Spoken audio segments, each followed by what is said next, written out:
Welcome back, Season 2, Episode 1, and we have made some very exciting changes.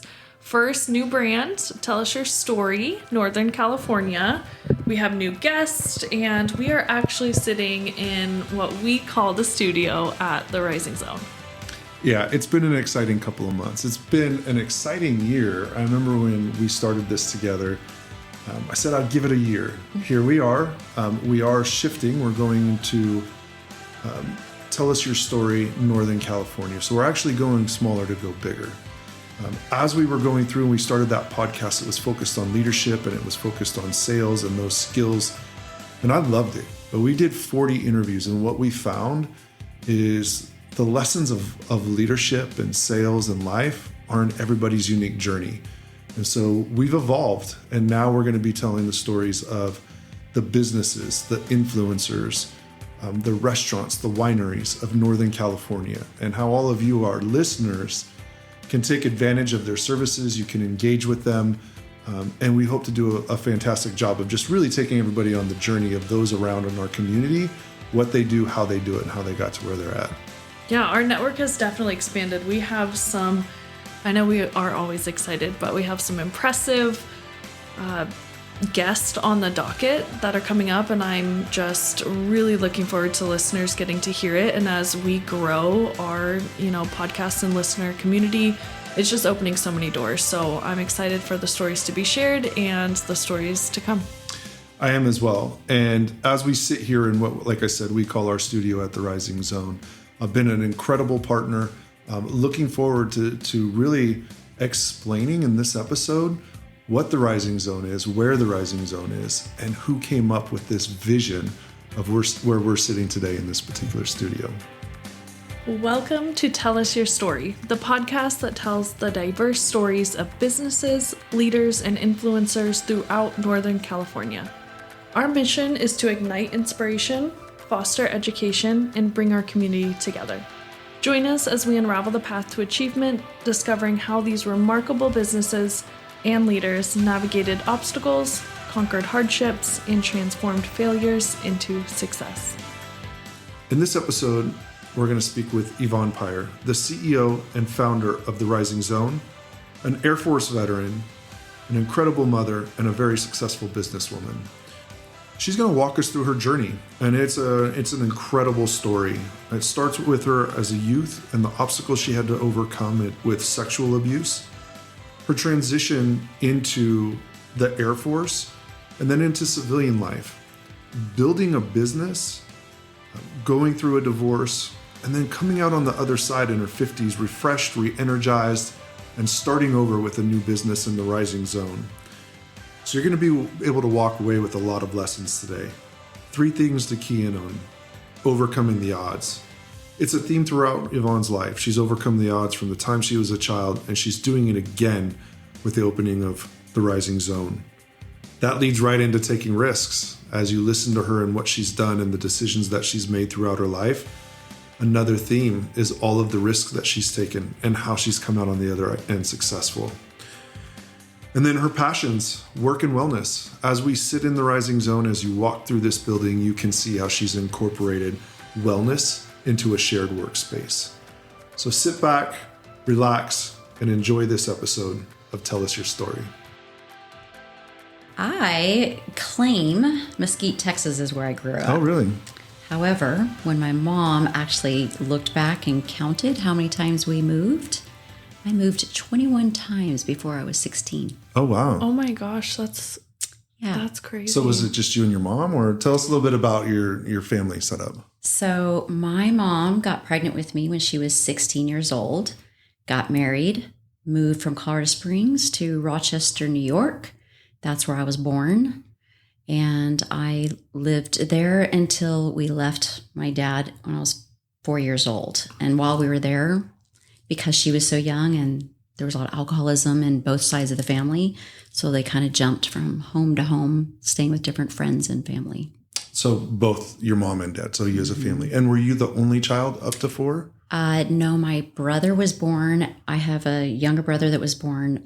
He's 2.5 years younger than me. Okay. And so left when it was 4. So how would you describe your middle class, lower class, upper class? You're jumping from home to home. How would you?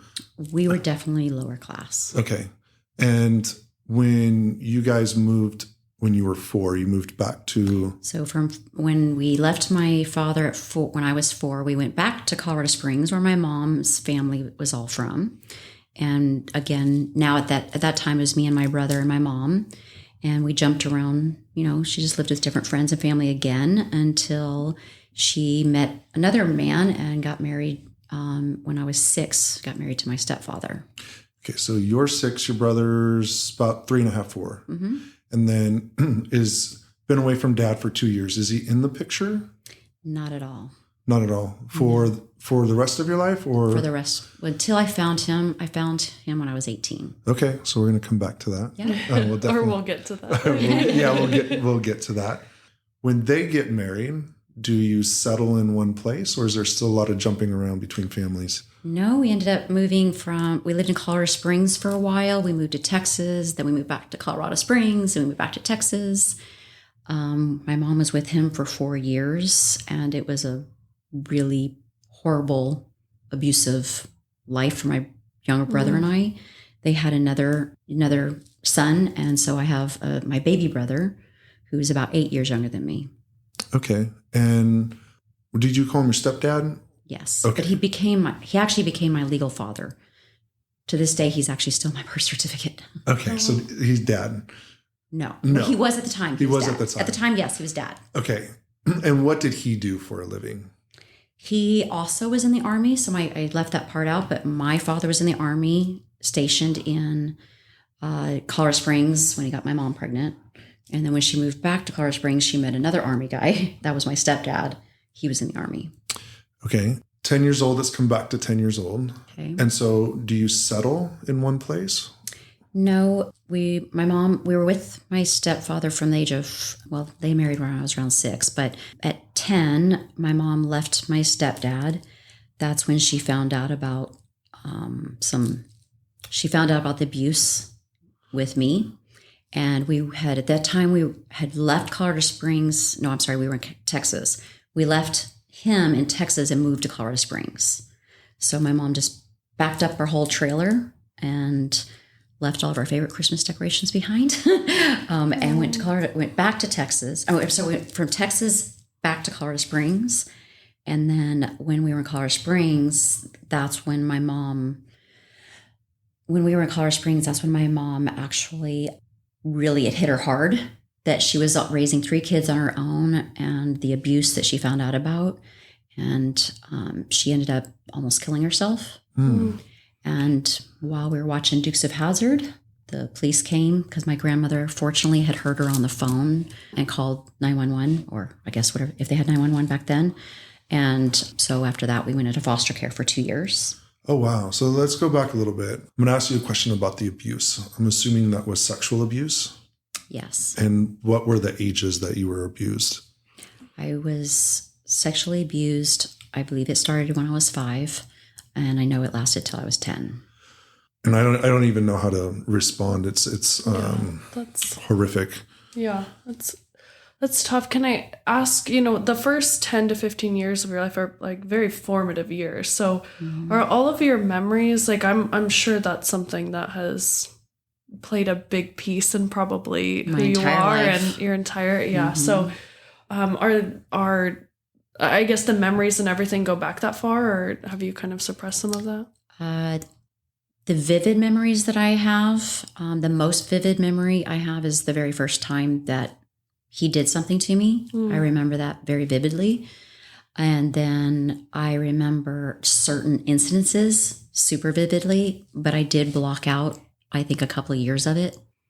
Yeah. So I remember very vividly certain experiences, and especially the first and the last. And so your mom is going through, sounds like a breakdown. Yes. And you and your brothers go into foster care. Yes. So walk us through that. I mean, like, what is that experience? Does mom and grandma take you? Do they come get you? Like, paint that picture for us of that day. Do you remember it like vividly, I would imagine? I remember that day vividly. Yes. And thanks to EMDR, I can speak to it without breaking down crying anymore. And what's EMDR? I was just going to ask too. Yes, EMDR is, I'm not going to state the medical term for it, but it is where they actually, you could do it two different ways, where you follow a light frequency back and forth. And in this case, it was my counselor, my psychologist that walked me through it. They take you back in time to that exact moment that is you're holding on to, and walk you through, help you remember how you felt at the time, what you were feeling inside. And you're basically under a hypnotic state.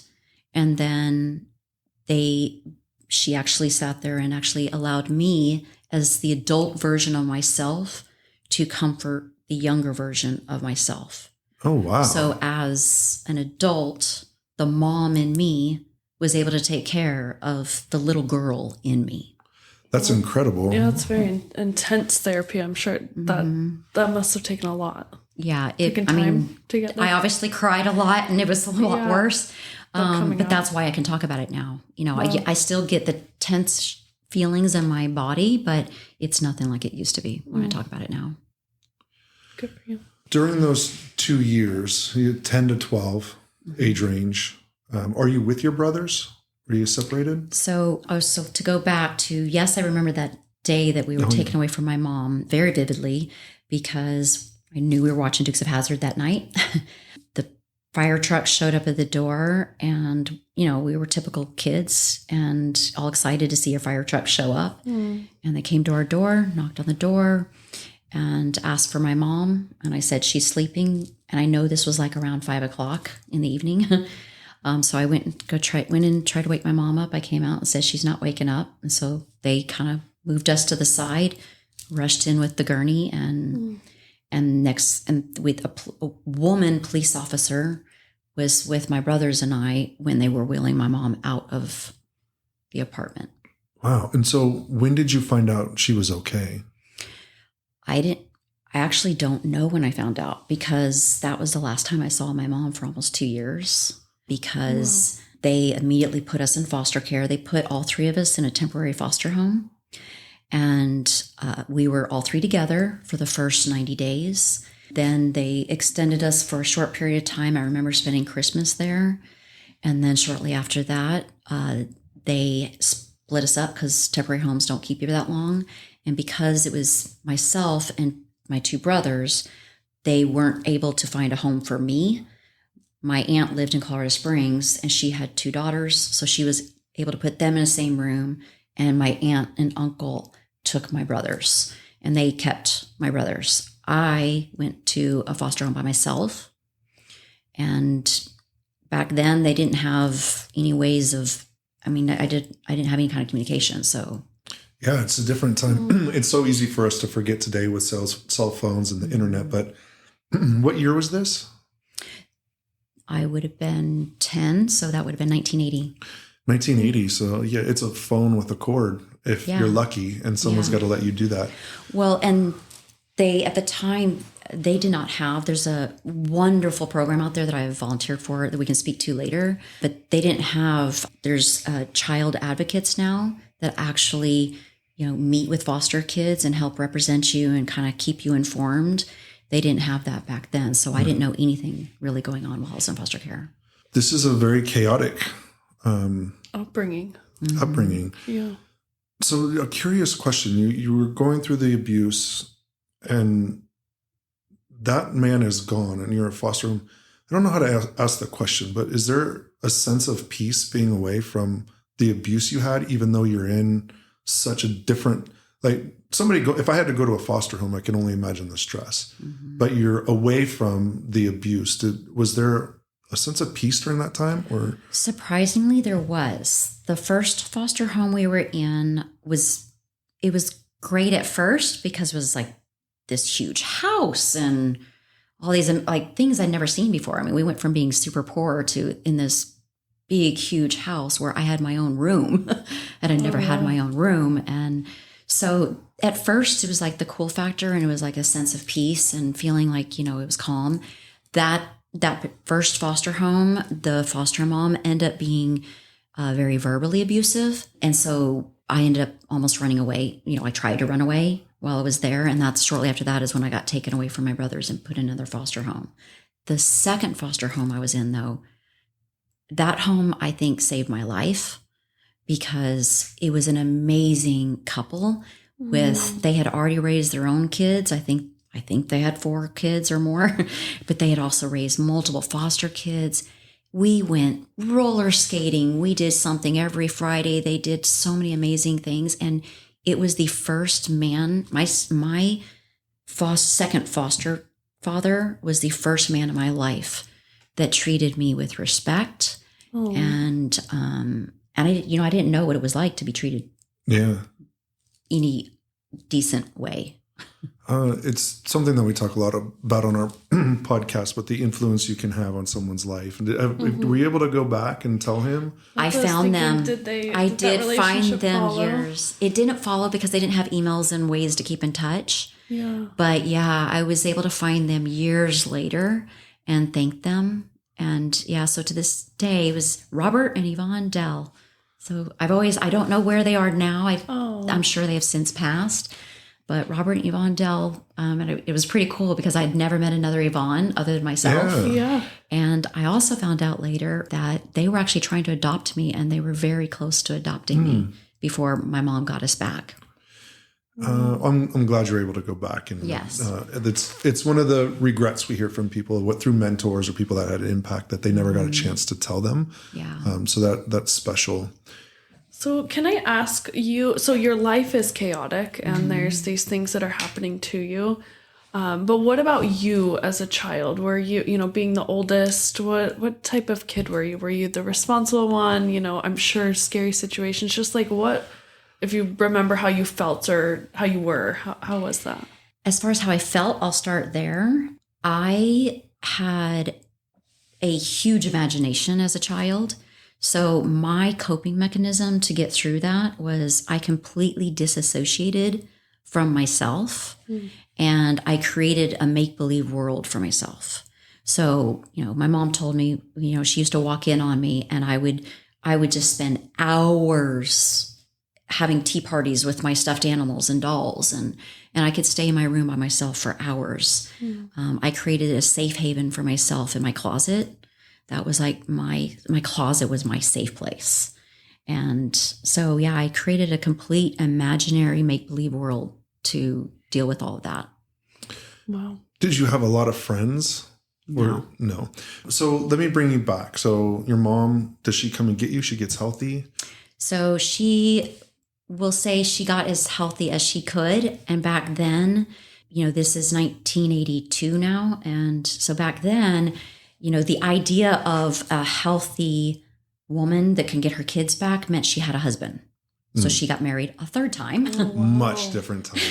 Very different time. Oh my goodness. So she got married a third time. She had been sober and claimed that, she was sober and she was married and she had this responsible man to take care of her and the kids.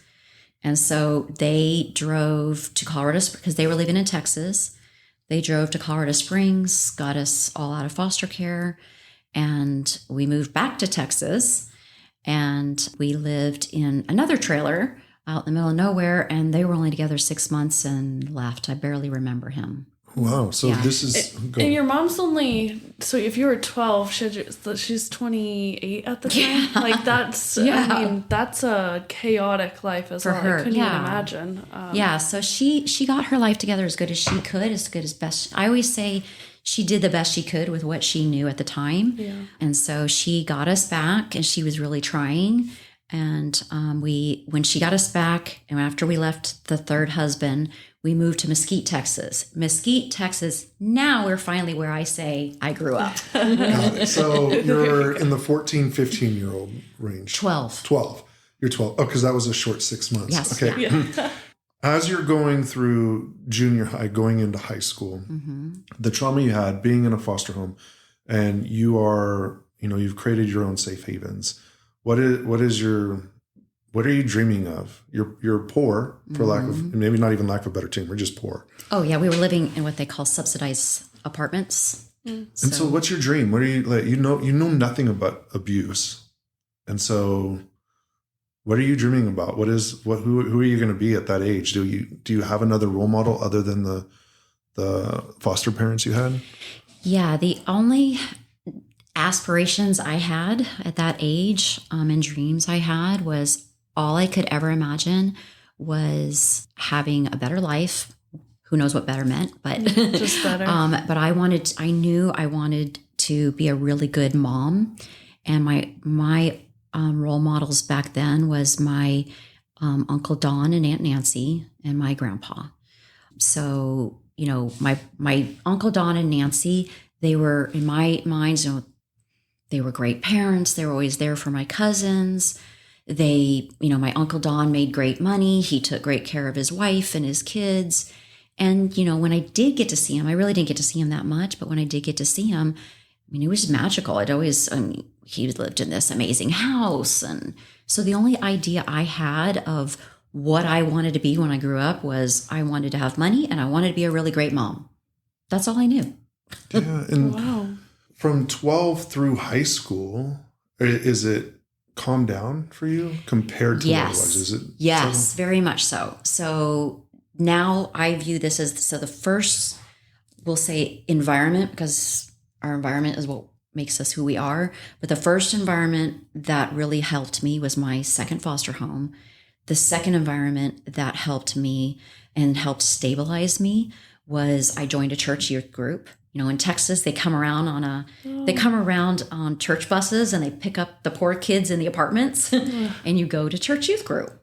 And it was a very fundamental Baptist church with a lot of rules that I don't necessarily promote, the rules part of it, but the love and the stable, environment and just being around all these friends is the first time in my life I had a big group of friends. I never had more than one kind of friend because I moved so much. You can never create friendships when you move that much.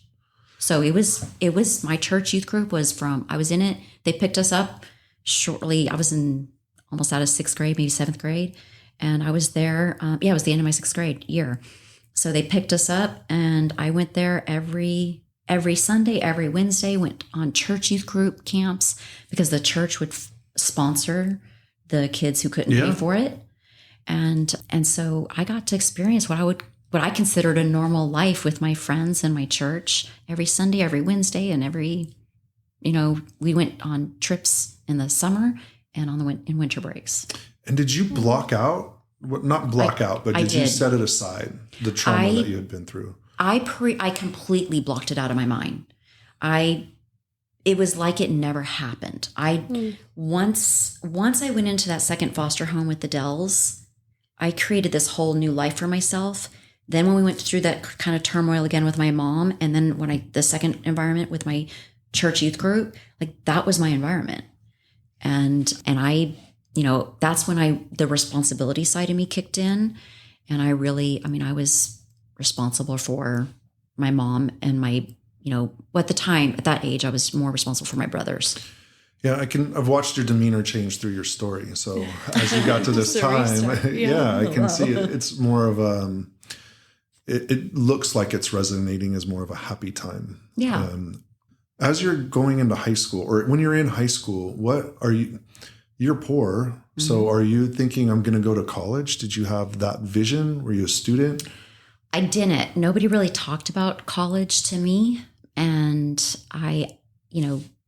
when I moved high schools, but I did end up I got into theater. And now looking back, I know that this was a big deal, but I didn't know it was a big deal at the time. But I was in the theater program and we had done some competitions and I won a competition and I actually had a scholarship to go to college and I didn't take it. So I signed up for the Air Force before I even graduated high school. We didn't really spend time on school. So it's like, did you like school? Was it just maybe the social aspect more? Were you good at school? I was horrible in school. Yeah. Yeah. When you move that much, I never really learned very well how to write. Yeah. I was a horrible reader. I was horrible at math. The basic skills you learn in elementary school, I mean, It was just too chaotic. Yeah, it was very chaotic. I moved 4 times in 4th grade. That time I told you about when the foster care, 4 times in 4th grade. Yeah. So yeah, school was very difficult for me. I barely passed high school. Wow, so it's It's military instead. Yeah. If someone on the outside looking in, if that's where your story ended, you know, everything was stacked against you, and yet we're sitting here with CEO of the Rising Zone and all of the amazing things that we're going to get into. So I want to connect the dots. Okay. You overcame a lot, obviously. And this is a short podcast, so I know there's a lot more that it's not even being talked about. One of the decisions you made, which I'm going to give you a hard time because I'm a Marine, you were in the Air Force, so you had a choice. Oh my gosh. Why the Air Force? Why not the Army, Navy, Marine Corps? How did you pick that branch? So in Texas, everybody takes the ASVAB test. And so when I took the ASVAB test, I got hit up by all of them. The ones that I was probably the most interested in was the Navy and the Marine Corps, and then the Air Force. I actually got very close to joining the Marine Corps. I think I just liked the recruiter. Is that what they did? Was it like face to face, like just trying to? Yeah. They show up in dress blues. And Oh, I would have been into. to be fair, I took the ASVAB too, which is why I ended up in the Marine Corps. I couldn't have gotten in the Air Force. Mine was really, really low. Oh, okay. I was getting hit up by all of them, and the reason I chose the Air Force was because my uncle was in the Air Force. So going back to my uncle, and he was the one I always wanted to be like. He was in the Air Force, so that's why I chose it. Yeah, like I mentioned it before, but people don't realize the impact that they have on others around them and the decisions. I don't know if he ever knew that decision, but he probably didn't know when you were 10, 12, 13 that the decisions that he made were going to end up impacting the trajectory of your life and where you went. So I always think it's important as we share these stories just to, you know, all of us impact people. Other people are looking at us. So you go into the Air Force, and how long are you in the Air Force and what do you do? So I went in as a security police specialist. So when I went in, they had just let women back into the security police field a year prior. And so there was, you know, women just starting to come back into the security police field. And I trained with Marines and Navy in San Antonio. Yeah, it's so interesting. When I look at Natasha, like that concept probably doesn't resonate with you. Like, I was like, why can't women go? I'm like, wait, what? Oh, but they're back in, so I figured. And how long were you in? I was in for a total of 6 years, and my first duty station was Germany, which was really amazing. And then I was deployed to Desert Storm in Incirlik, Turkey. That was where they flew a lot of the Air Force, they called them sorties, out of Incirlik Air Base. And then went back to San Antonio ended up getting transferred to San Antonio, Texas. Went back for Desert Calm in Riyadh, Saudi Arabia. And because that was after the war, we were actually allowed to go downtown Riyadh. And so I was able to experience a bit of Riyadh. Of course, because I was a woman, I had to sit in the back of the car. I had to wear the robe. I had to cover my hair. Oh my goodness. You know, I wasn't allowed to drive. I wasn't even allowed to go eat with my fellow police officers. Yeah. It sounds crazy. It's still like that in that part of the country. Yeah, that's wild. What was the experience like in the military as a woman with different countries and rules and things like that? What about with your peers? Was a very clear difference? With some, yes. For me, this was what I say, this is now my third stable environment. So the military was a very stable environment. I mean, you have consistency. They tell you where to go, when to go, and what to do. And so it was a great stabilizing time for me. And again, now this is where I created deep friendships with, you know, you become brothers and sisters in the military. And so, you know, my peers, I just established great relationships with. I had a very sexist, racist supervisor when I was in Germany that, you know, I was the only woman on my flight. So a flight is like your shift. And he actually literally walked me outside of what we call the entry control point and told me, where I come from, women don't speak unless they're spoken to. And we really don't appreciate the way you keep jumping in on our conversations. So I cannot. and he was allowed to get away with it because would have been 1991, I guess. Yeah, it would have been 1991. Yeah. Yeah. I can relate because I was in the military, and I just know you get such a melting pot from across the country of different social and economic backgrounds, and there's just people are raised different, and you tilt your head like, wow, it's unfortunate. I know the military's done a lot to protect all classes, men, women. Yeah. It's never going to be perfect, but yeah, it was just a different time. Not making an excuse for it by any means. No, I know. Overall at that time in the military, it was definitely not easy for women in the security police field because they had just let them back in, and it would have been in 1988. And so, it was challenging back then. And some of the peers, what happened, we'd always say, when a woman walks into a new squadron as a security police officer, you're kind of like deemed right away as either, you're like that really strong, like butch of a woman that's going to hold her own. Or if you're small and petite, you're probably a whiner and complainer. And so I was dubbed probably the whiner and complainer and couldn't carry my own. And it was amazing for me because I went from being somebody who couldn't even run a mile and a half to I was like running because we had trained with the Army as well. And so I was able to do all of it. And it was the most empowering time of my life, up until now, I guess. And were you competitive with the men? Did it drive you? I'm not going to let them. Yeah, totally drove me. So you know my wife, Amy, and she was in the Marine Corps. So I know some of the, I know the environments for sure. And I know some of the things that would trigger her to be competitive and say, oh, this guy's he's not getting away with, I'm going to beat him in this mile or whatever the case. Can I ask you security, so what was that role? I think I did a little bit of digging on your background. Did I think it might lead into the other company you founded, but the security piece of it, like yes. what did you do in that role? So as a security police specialist, when you first go in, when you're enlisted, you're either guarding planes or buildings. I was in the top secret command. So I guarded buildings and top secret SCI information. So in the beginning of it was a very boring life. You're just walking around a building and around a fence line. So it was incredibly boring. And after I got to a certain point, you can request a cross training.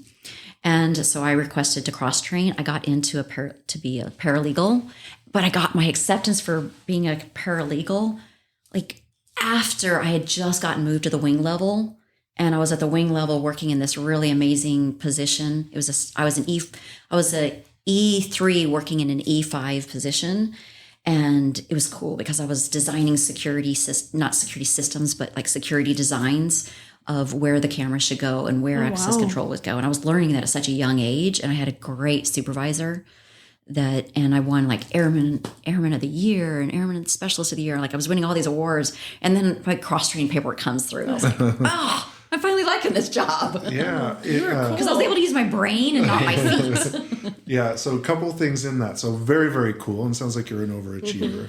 For those who have never been in the military, it sounds romantic, right? You're top secret, and then because I didn't do top secret things, but I remember and then you spend 6 months walking around the same building, boring, having people come by and ask you questions to make sure you know all of your general orders.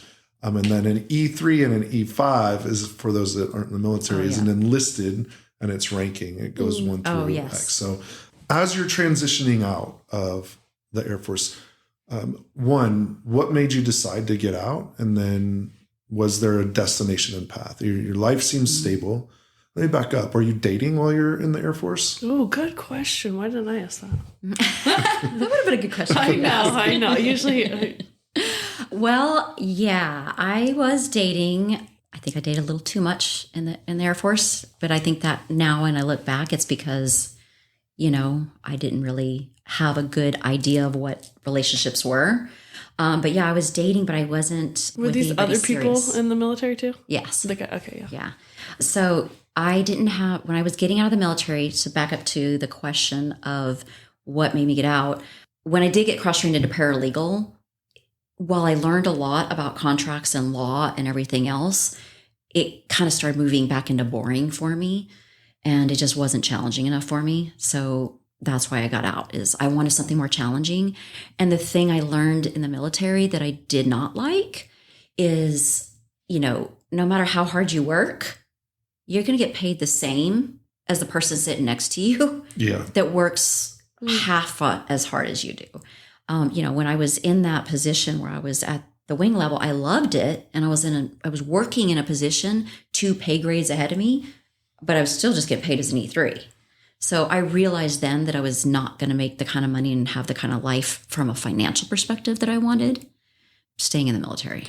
Growing up poor, coming into the military, when I was in the military, I thought I won't say rich, but everything is taken care of. There's always, you always have food, you have a place to sleep, and then you have money to go explore and do that, and usually spend it real quick. But is that more money than you ever had? Yes. To that? And so you get a taste of that. Getting out, you're like, this is too low. I need to make more. And so you're starting to understand and formulate what your dreams are.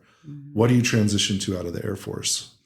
So when I got out of the Air Force, I was at that time dating somebody in a long distance relationship. He had gotten out of the military before I did.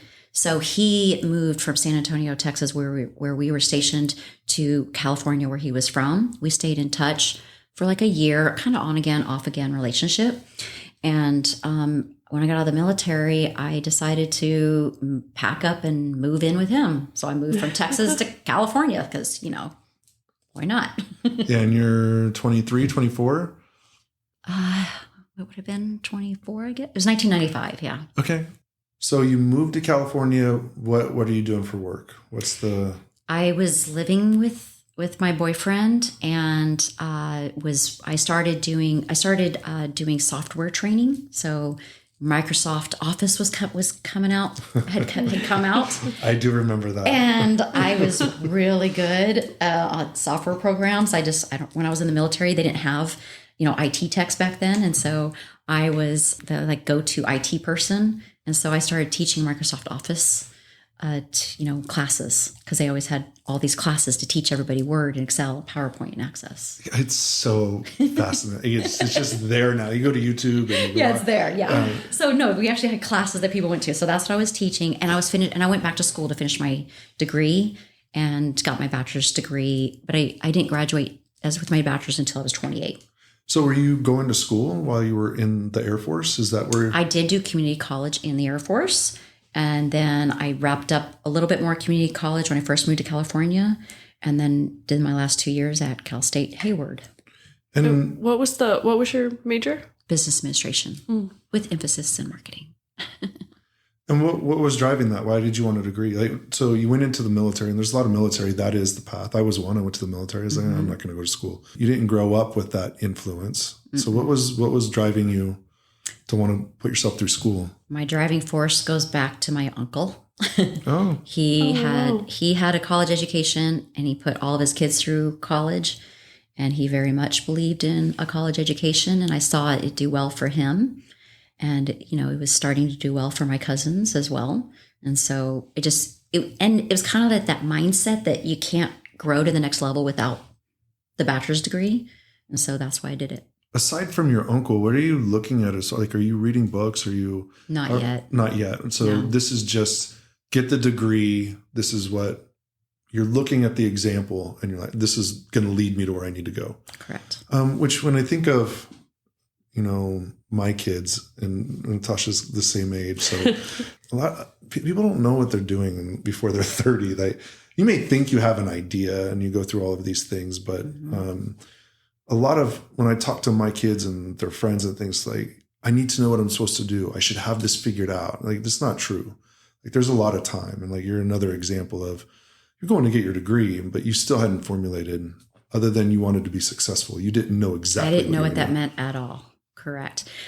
After I was doing the software training, I also went to go work for a federal technology company that they were federal contractors.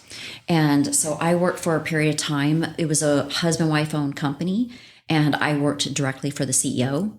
And so when I worked for the CEO, I learned a lot there. And then by this time I had already married. No, we weren't married yet. Backing up. So I went to work for this federal government contractor. I worked for the CEO there. And when I worked for the CEO at the time, I learned a lot. And so I had kind of thought about starting a company. And then also my ex-husband worked there. And so after I had my degree, after we were married, then I started the company. I started my first company, Truffles Technologies, in 2002. So you were 32? Yes. Yeah. So it's so fascinating when you come from such a kind of a chaotic upbringing. I think people, right, you do two things. You either repeat it or you go the opposite, right? Yes. I tell people the same exact thing all the time. Yeah. And you go, and it's funny, you have multiple kids in the same household, and sometimes you see that, you know, it depends. So, but it seems like you also are not like afraid to like join the military, go to different countries, start a business at 32, like get out of a stable, money making military role into, was there ever like scared of taking risks? Like, did any of that ever like, oh, I don't know if I should, or you're just like, I'm going for it?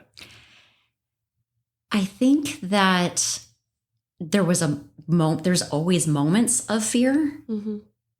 I think it goes back to the fact that I'm always like, this happened to me before. So it's like, for me, nothing can ever be as bad as my past. Yeah. And so somehow or another, it's just ingrained in me to just jump in and just try it. That's good. Good for you. So much. This business that you guys started, tell us about it. What was the business? So Truffles Technologies is an IT and security systems integration company. So we had a lot of IT contracts, and because I was in the military, my husband was in the military, it was just natural for us to pursue military contracts. When I started the company, I used my paralegal contracts knowledge to put together a package that we submitted to the Small Business Administration for me to get what's called an 8A certification. And it's a program that the Small Business Administration has for minority and disadvantaged individuals that have been through some sort of discrimination. So that discrimination from that supervisor back in the military, mm-hmm. I actually submitted the documentation on that. I actually had a friend from the military that wrote a statement, and that allowed me to get my 8A certification. What that 8A certification did for me is it allowed us to compete on contracts up to $3 million without it going, we were able to win contracts up to $3 million without going out to competition. So it just became developing relationships with people. And my husband at the time, we both had very different skill sets. And because our skill sets were so different, it allowed us to grow the company massively quick, because he was strong on sales. I was strong on, the building up all the back end part of I built the entire back office of the building, or the company, and ran the operations most of the time. We kind of traded operations back and forth because neither of us really liked operations. But yeah, we grew from 2002 to within 5 years, we were up over $18 million and kind of averaging around $23 million a year in revenue. Oh, wow. And so during this time, are you having children? Yeah. So funny thing, we tried for years to have kids. I went through several miscarriages, and I thought I'd reached the point I didn't think I could have kids. And so in 2001 is when I actually started Truffles as a sole proprietor in 2001, just doing small stuff. But 2002 is when we incorporated. But I quit my job. Kind of back to what you said. Yeah. I had a very good job. I quit. Yeah, wow. When I graduated, I actually became the market training manager, and I was only 29 years old. I became the market training manager for what was CompUSA back then for Sacramento, Vacaville, and Roseville offices. So at 29, I'm managing a whole market of software training, business. And I quit that job and decided to start the business. I didn't think I could have kids. So I was like, okay, well, I'll just have this risk and do it. And I got pregnant shortly thereafter. Surprise. And then got pregnant again. And then again. So I went from thinking I couldn't have kids to having 3 kids. Plus I was also I was helping raise my stepson. So I was already raising 1 kid and then, my stepson, and then had 3 more. You're raising a family. You have a multi-million-dollar a year business. Mm-hmm. Don't need to get into the specifics, but I assume it's profitable. So life is going good. Yes. How long is this business in place? And so this takes you from 32. Or is it still going? It's still going. I'm actually still running that company. Oh, you are still running that company? I was like, I was just all on your LinkedIn looking all of it up. I was like, wow, like 22 or 20 plus years. Yeah. So Truffles, I've been running Truffles for 21 years. 20 coming up on 22. When you said that it grew really quickly, so that was just like, how do you go and get, these massive, this is really just talking to people, word of mouth referrals. How did you grow that part of your business? It was a combination of relationships and just proposal management and good contract administration. Mm-hmm. So, on the relationships, because I ended up having kids, my husband was doing a lot of the business development. So he was out on the road a lot when I was with the kids and running the office part of it.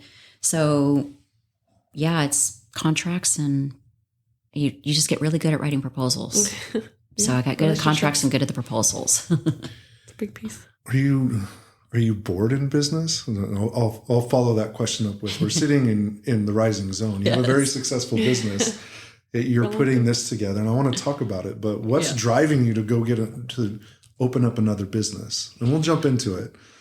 So what drove me to do it is after growing Truffles to be, incredibly successful in 2015, we went through a very, very difficult divorce, and we split the company in half. He took half the clients and contracts or almost, and I took the other part. So we split the company, downsized the business, and I started focusing on just security with Truffles. Went through a massive unraveling emotionally.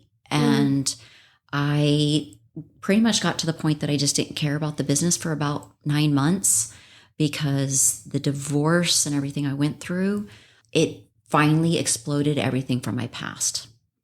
So now that perfect life. So from the outside looking in, we looked like, we live in this, suburbia Rockland, and everybody saw my life and my kids' lives, saw our lives as like the perfect family. We had this successful business. We were living on the golf course. We were always, even with our businesses, both of us were very active parents involved in all the kids' programs. So we balanced both. And it just all came crumbling down. And so when it came crumbling down, it's like I had to hit my reality that I definitely need to learn how to take care of myself emotionally better. And so that's what happened is I fell apart, rebuilt myself back up again. And I learned a lot of healing techniques, the EMDR that I already mentioned that helped me with the one. I started doing yoga. I started doing breath work, all types of ways of being able. I'd already gone through years of therapy and just really diving into alternative ways of healing because after years and years of therapy, I mean, I went to therapy when I was a kid because we had to, and then I did it again as a teenager. Then I did it again, my 20s, and I did it multiple times through the years, and I did one in 2015. Then when I finally got into these alternative ways of healing, I finally just realized that, I needed to heal myself, and I needed to heal the child within in order to build myself up as a stronger, better person. Because while on the outside we looked very successful and I accomplished the 2 goals I had for myself, my dreams and aspirations as a kid, I became I think a great mom, and I built the financial security to be able to take care of my kids and myself. But once you have that, there's no amount of money and no amount of, parenting that can fill you up inside. You have to learn to fill yourself up and put yourself first. Even being a mom, that was like a really hard thing for me to do, is I always put my kids first and my company first. And so all of that learning I went through, then I wasn't bored with Truffles. I have gotten Truffles to an amazing point where I have a great group of leaders that are running the company very well. And, I still work in the company, a significant amount, but not overly significant to where I can't do something else. So I'm going to come back to the Rising Zone, TRZ, because I have some other questions. Okay. I think it was Jim Carrey, which is an interesting name to say this, but he said, I wish everybody could be rich so they could see it doesn't solve any of your problems. Exactly. You're still going to have the same problems. When you're living that life, and we'll go to the divorce stage just to talk about it. We're similar age, and then we have kids that are the similar age coming up, and there's as you go through different generations in life, you learn things, right? And you think, oh my gosh, what do they think about me from across the street? Or we've created this family and we've created this image, and at the end of the day, most people really don't care. They're gonna gossip and they're gonna talk, regardless if you're doing great or if you're doing bad. They're still gonna talk.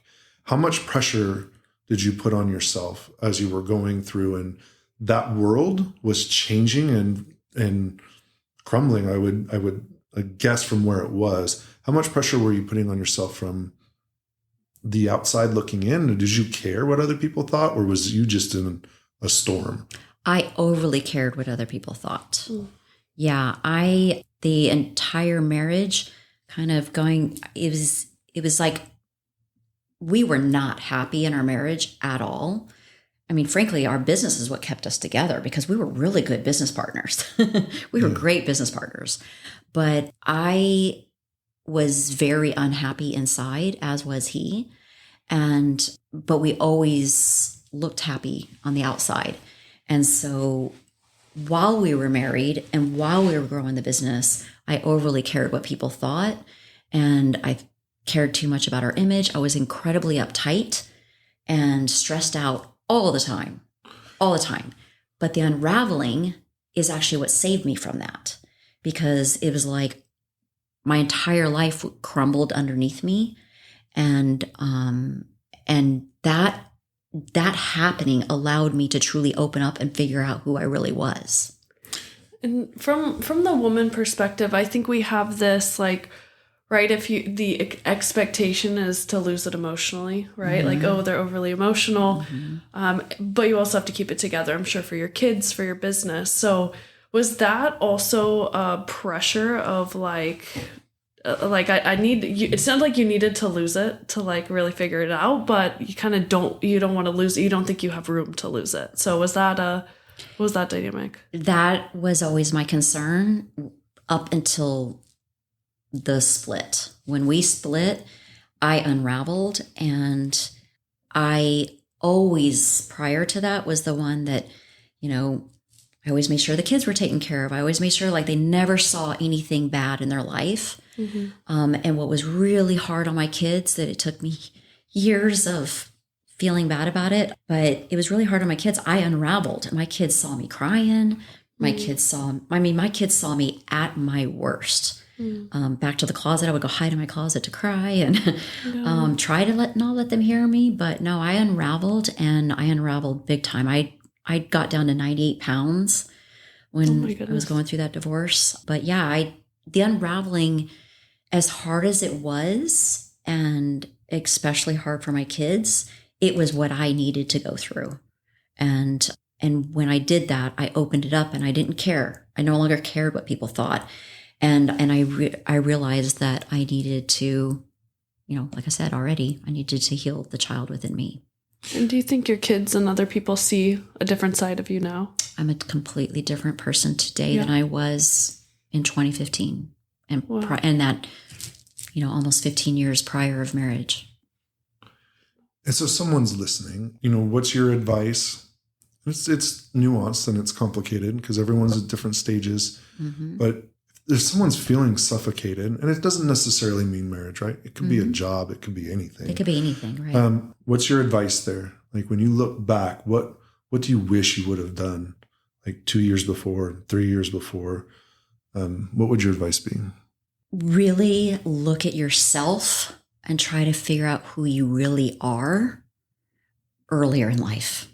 That's the number one thing I tell my kids right now is figure out what you love, figure out what you're passionate about, know what your strengths, your weaknesses are, really know you. Because I didn't know who I was. I was just living the life of whoever I was around. So when I was in church, I was an all out, totally into church. When I was in the military, 100% in the military. When I was married, I was 100% in his life. And when I was running a company, I was 100% in that company. And I didn't really know who I was. And so I called myself a chameleon. I just adapted to the environment I was in. A lot of us do that. Yeah. And some of that's good and helpful, but not to an extreme. So what I wished somebody would have told me along the way, or I would have known, is so important to figure out who you really are and what you really want before you venture off onto life and all your many. I can't regret anything I've been through because it was my journey.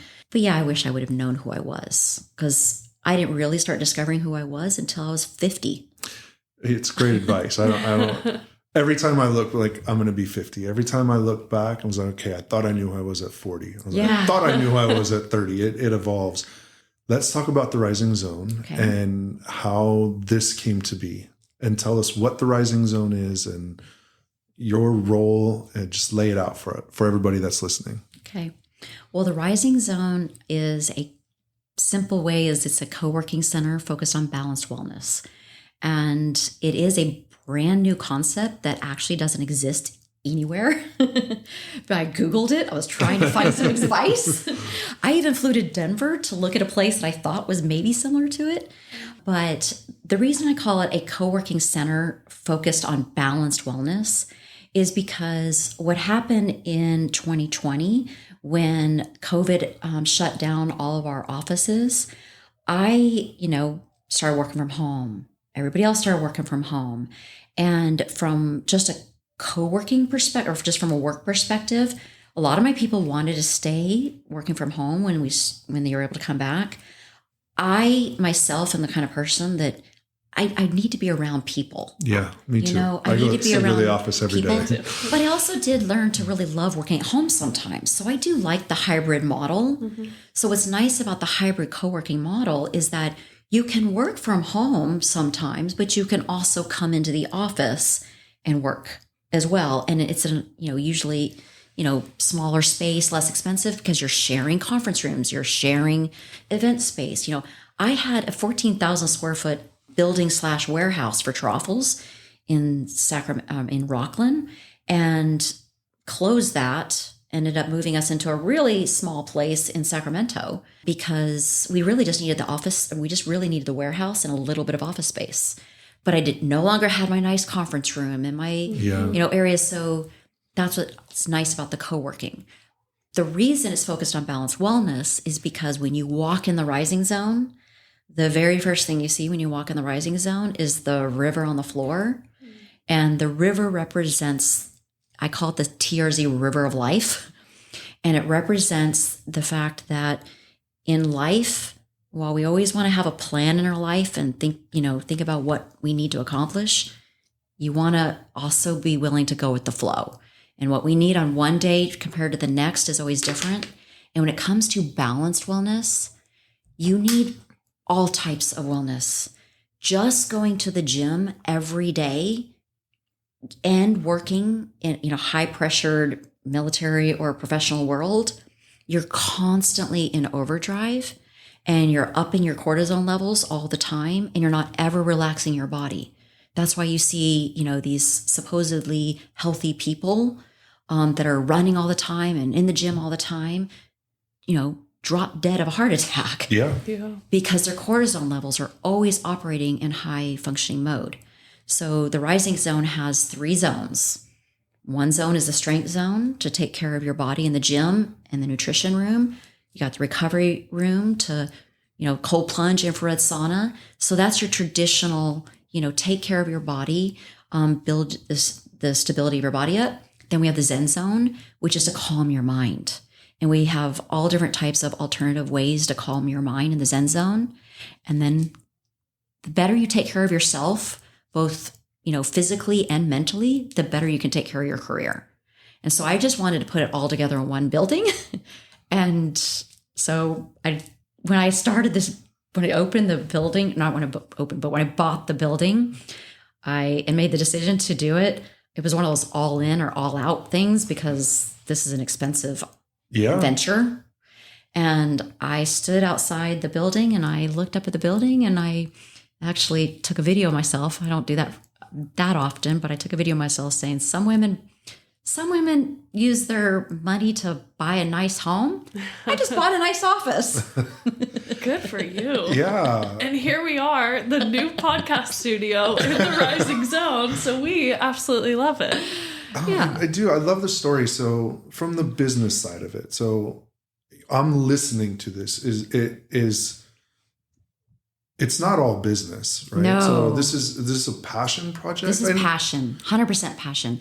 I went all in. I sold everything I have, and I'm literally using my money that I make in truffles to build the business here. And the reason I did it is because I believe in the balanced wellness approach to living life so much that I was willing to invest everything into it. And yeah, my kids sat there looking at me like, Mom, you are 52 years old. Why are you starting a brand new business? And they're probably selfishly thinking and spending all of our potential inheritance. I wasn't going to say it, but I know they're thinking. Yes. We're like, that's our potential inheritance you're just throwing away. But I just believe in it. And it's really hard to start any new business. But when you start, we started Truffles out of our house, very conservatively. We built it very stable, secure, slow growth. Revenue-wise, we grew fast, but debt-wise and risk-wise, we didn't take on a lot of risk and, along the way. It was more gradual. This was you either are all in or not. It was a decision when I bought the building. Yeah. And so it's not a charity. I mean, people are paying to be here. Yes. So there's a business model. Yes. So within that, while it's passionate, it's all in. I'm leading with the question. There's a destination of this is a revenue generator. Yes. And what does 5 years look like from now? Are there multiple rising zones across the country? Like what's the big vision that's going on in your head? So the big vision that's going on in my head is that I really, as crazy as it sounds, I just want to transform the way people work and live. And that you can work really hard and follow like basic fundamental business principles while also taking care of your body and mind. You can do them both.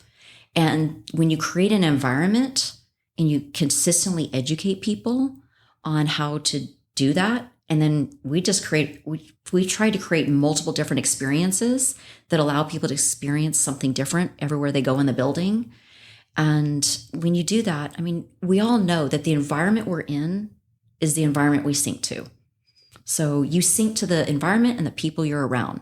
So what I envision in the future is that the rising zone is going to be filled full of businesses that not only is the rising zone growing from a revenue and profitability perspective, but every business in here is. So I'm creating a community where the community, the Rise Together community is actually building each other's businesses up as each of us grow.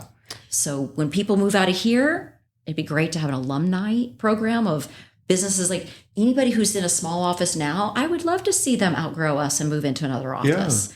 So the long-term goal is to really grow entrepreneurs and businesses around us. And then, ideally I will be opening one up in Sacramento and Folsom by the end of, announcing it by the end of 2024. And then I already have markets I've already identified that I want to go into based on research I've already done and people that I know. But yeah, I want to be nationwide. Incredibly exciting. I love when we get a passionate answer, and it's very, very clear that you are passionate about what you're doing, and it's really cool. And we've walked through the building, so I've seen it. We actually even commented, so we see the gym, right? Come in, we're at the desk, and I hear the Zen zone, so that does, makes you feel a little bit, but we noticed like the artwork on the wall, right? And you come up, and then there's businesses, and we have the studio, right? Like it's a very welcoming. A diverse concept. And how you said that you do, it's a feeling when you walk in, and it's really, really cool. So to hear you talk about it, I think is inspiring. So I want to peel back a couple of layers for those that are listening. So you say business, but this isn't just for businesses, right? So if I want to come use your gym, I can be a member here, correct? And correct. So you're creating a community. So for those that are looking for a community or trying to understand, like, how would I fit in? Like, I hear the name, I hear you talking about the businesses and the health and the wellness. If I'm just that individual and I say, you know what, I want to be part of it. It sounds really cool, but I don't know who to talk to. Do I just go knock on the door? Do I go on the internet? Like, how do I become part of this community? The best way is to walk through the doors. So you can call us, but walking in the doors at the Rising Zone, we have a great member support team at the front desk. And when they come in, they can explain the Rising Zone to them. But while the Rising Zone overall, we're trying to create, a big community of businesses, the better the businesses are around us in the community, the more that we can support the individuals in the community. So I'm foreseeing multiple I call them mini communities, because we already have we call them our morning crew that works out in the gym. They work for other companies, and they just love coming here and supporting each other and building each other up. They've been here since day one. They're in here every single morning, 5 a.m., maybe a little bit later. And we have another group that's like this, we call them the 6 a.m. group that goes in the Phoenix room for yoga. So there's all these little mini communities where we want people to find their vibe and their tribe of people within. Yeah, and so I'm religious at the gym. So I'm the 5 a.m. person, and I can tell you on any given day if someone I don't know has walked into the gym, because you know who that tribe is. Yes. in where you're at. So how would they find you? What's the easiest way to find the Rising Zone? Well, the name is pretty easy. It's rising. Yeah. So it's www.rising.zone. So we've got that. We're on Instagram pretty regularly. We're starting to grow on Facebook and LinkedIn. We just started doing LinkedIn. And then, of course, we've got our phone number on the website. I love it. I do too. I actually was looking at some of I've seen that you've had certain work groups come in, even if it's kind of one of, I guess, a stop in, right? So like for a day, team event or something like that. Some businesses that might use it more regularly. So I think that it had more offerings than I even knew at the beginning. I feel like every time we come, it's like something else, which is really cool. A new experience. Yeah. I keep saying it's another experience and more education. Well, it's working. Every time I'm like, this is something else. What I really want to grow the most in 2024 on is having more educational workshops here where people can come in for all different types of education. This is probably for another story, another time, but everything here is built around the Maslow's hierarchy of needs. And so to be able to have different workshops in here that really meet all the basic human needs as well as your professional needs is what we want to build this year, just right here in 2024. And then the events. So Go Abundance was the group that was in here most recently. And they had a great event. Like they planned their own agenda because they're already focused on wellness as well. But they were entrepreneurs from across the nation that have meetings. They get together as a networking group, and they had an event here, and they did goal setting in the conference room. They used the energy enhancement system. They did yoga. They did the cold plunge, the sauna. They worked out in the gym. They experienced all of it for 2 days. Yeah, so it's interesting. So if you're a business who's interested, you don't have to come here and say, I want to rent this space out 2 days a No, week. the events is like, we're already maxed out on the offices. Yeah, so you can, so if somebody wants to hold an event here, or if they want to have a wellness day, they're offsite. Yes. You can come and have an offsite here. Or if you want it as a reward for your employees or for family, for anybody, this is a space where you can rent out. And do you have, I don't know what the right word is, not salespeople. Do you have guides that I would sit with and talk and say, hey, what's my package look like? What can I get for a day, 2 days? Well, here in Rockland, we have Brock O'Haron. Yes. So if you don't know Brock O'Haron in Rockland, you know. Yeah. Brock is who at most, everybody goes through Brock on everything to set up whatever event they have. We're putting together, we've already talked about, we already offer the wellness programs for individuals and businesses, and then we have all these different group events, but we're also putting together a corporate wellness program. And the corporate wellness program is a means for companies in our area to be able to send their employees here for either big events that they're hosting for the day, or to be able to use any of the different services in the building. And they're not all TRZ services. We have a lot of entrepreneurs here that are running their own businesses out of here. It's fantastic. I love the concept. You're incredibly driven. I love your story. So when we come back and visit you, or listeners come back and say, hey, where's she at? 5 years. We hold a Tell Us Your Story event at one of your many locations. Yeah. You know what I mean? We're thinking big here. So who's Yvonne in 5 years? Who are we going to see? In 5 years, I want to be able to be going from Rising Zone to Rising Zone and doing different, workshops myself. The reason I'm sharing my story is because I do want to inspire others to know that it does not matter what your story is, because your story is your past, and it doesn't have to dictate who you are in the future. And I really want to inspire people that you can transform and change your life at any time in your life. If I can completely change my life in my 50s and start something new, anybody can. And so that's what I want to be able to do, is just be traveling around and sharing my story more to inspire others, and at any different level of where they're at, because overcoming challenges is clearly what my life's journey has been. It has. And I think it's important to call out. And, we talk about overnight successes. And I think we were talking about this before, the overnight success that took 20 years to make. So while you're incredibly successful and you've gotten to where you're at, the work that went into this, it's a grind. I think it's important for people to know that regardless of where you're at in life, you can change anything you want. But there's a level of effort that you have to put in. And can you talk about that just for a minute? When your day, the level of effort you're putting in, like we're almost at 8:00 tonight. So I don't know what time you got up and your day started. It's a long day for you. Yes. I'm typically always up by 4:30 or 5. And now that I'm getting older, I do try to get in bed by 10. But yeah, I pretty much work 7 days a week.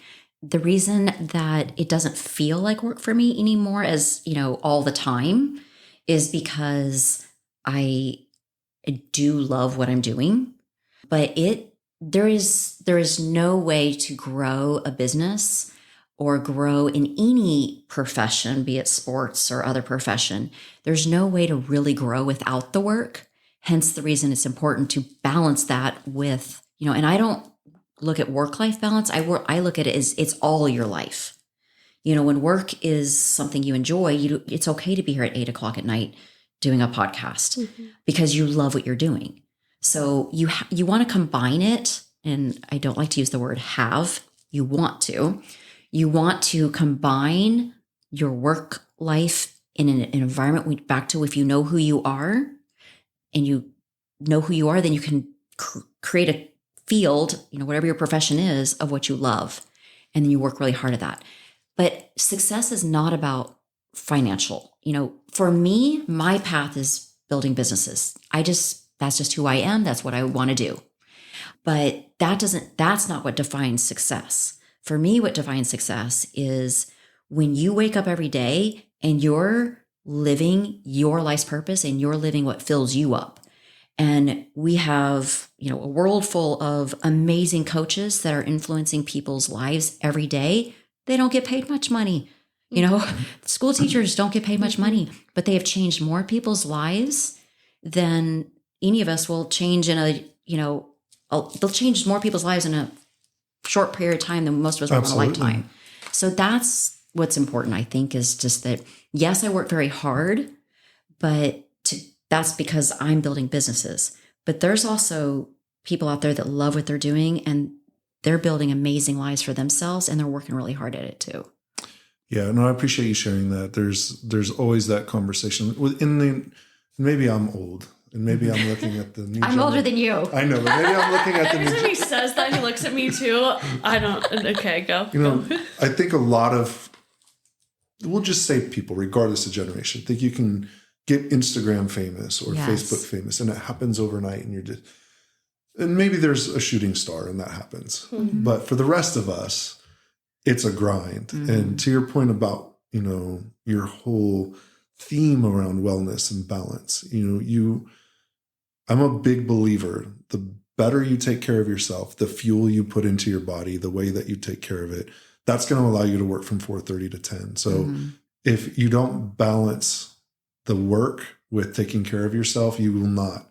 You'll either have a heart attack, you'll have a stroke, or you will fizzle out. You cannot maintain your work schedule and think that you can go eat what you want and drink what you want and do what you want without consequence. Yep. So I love it. I love hearing it. I love when it's reinforced. I think wellness is around it too. Like you said, I think what you think about when you're 30 to 40 to 50, right? Even just the type of, like all of that leads in, like diet and exercise and all of that leads into it. But mentally and emotionally, like having that wellness as well, I would assume you probably feel like you're in the best spot or one of the better spots of your life. And I think that it takes time to get there, right? And you can't be great at other things if you're not great with yourself, I think. Well, the funniest, when I turned 50, I was like on top of the world. I felt happier at 50 than I did any other birthday in my entire life.